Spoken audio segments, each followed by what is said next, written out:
మాట్లాడుతా ఉన్నారు కొంతమంది, లేనిపోనివన్నీ కూడా పత్రికల్లో రాస్తున్నారు కొంతమంది. ఒక్కసారి వాళ్ళందరినీ వచ్చి ఎమ్మిగనూరులో ఒక్కసారి తలపెట్టి చూడాల్సిందిగా మీ వైపు నుంచి నేను కోరుతా ఉన్నా.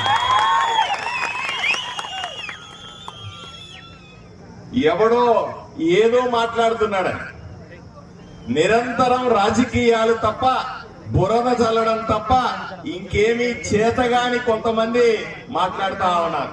ఇదంతా బూటకం, ఇవంతా కూడా అబద్ధం, ఇవంతా కూడా అవినీతిని రోజు పేపర్లో టావులుగా రాస్తా ఉన్నారు. కళ్ళు తెరిచి చూడాల్సిందిగా వాళ్ళందరికీ చెప్తా ఉన్నా.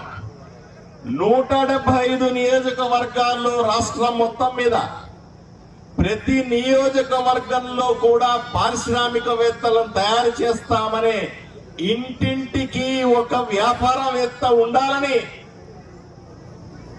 ముఖ్యమంత్రి చంద్రబాబు నాయుడు గారు ప్రతినబూని 175 నియోజకవర్గాల్లో ఇటువంటి పార్కులు ఏర్పాటు చేస్తా ఉన్నారు.